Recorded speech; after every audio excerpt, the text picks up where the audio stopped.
dia tidak akan diangkat derajatnya oleh Allah SWT. Maka hendaknya kita sebagai umat muslim berusaha keras dalam menuntut ilmu, walaupun harus lelah dan jauh dari tempat tinggal. Hadirin rahimakumullah, menuntut ilmu tidak ada batas ruang dan waktu. Rasulullah Shallallahu Alaihi Wasallam bersabda, "Utlubul ilma minal mahdi ilal lahdi." Artinya, tuntutlah ilmu dari ayunan sampai ke liang lahat. Ini artinya menuntut ilmu bisa dilakukan kapan saja, dari kita kecil sampai kita tua.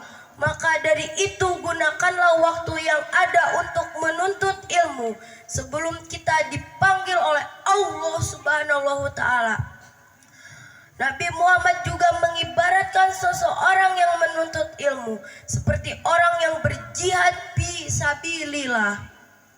Rasulullah SAW bersabda dalam hadis riwayat Tirmizi yang berbunyi, "Man haraja fi talabil ilmi kana fi sabilillah hatta yarji'u." Artinya, siapa yang keluar pergi untuk mencari ilmu, maka ia berjalan di jalan Allah sehingga kembali. Hadirin rahimakumullah, dengan begitu pahala yang kita dapatkan akan semakin besar dan kesejahteraan yang kita dapatkan tidak hanya di dunia tetapi juga di akhirat. Hadirin rahimakumullah, dengan menuntut ilmu Allah SWT akan memudahkan jalan menuju surga sesuai sabda Rasulullah Shallallahu Alaihi Wasallam dalam hadis riwayat Ibnu Majah yang berbunyi, "Masalaka tariqo ya tamisu fihi sahalallahu lahu tariqo illal jannah." Barang siapa yang berjalan menuntut ilmu, Allah akan memudahkan baginya jalan ke surga. Hadirin rahimakumullah, mengapa Allah SWT akan memudahkan jalan menuju surga bagi orang-orang yang menuntut ilmu? Karena sah atau tidak sahnya suatu amal ibadah didasarkan atas ilmu.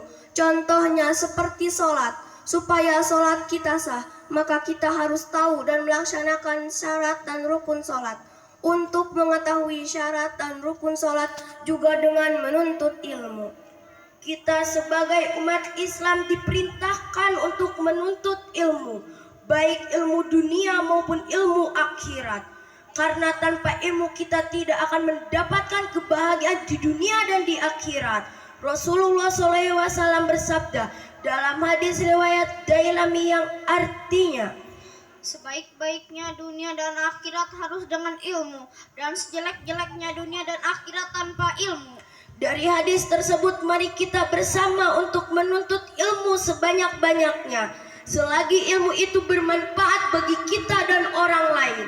Karena tanpa ilmu kita tidak akan mendapatkan kebahagiaan di dunia dan di akhirat. Hadirin rahimakumullah, dari uraian di atas dapat kami simpulkan bahwa 1. Allah Subhanahu wa Ta'ala akan mengangkat derajat orang-orang yang menuntut ilmu. 2. Menuntut ilmu bisa dilakukan kapan saja. 3. Orang yang menuntut ilmu berada di jalan Allah SWT. 4.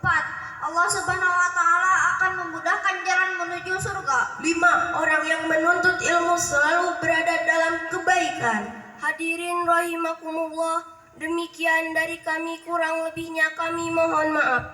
Subhanakallahumma wa bihamdika asyhadu an la ilaha illa anta astaghfiruka wa atubu ilaik. Wabillahi taufiq wal hidayah. Wassalamualaikum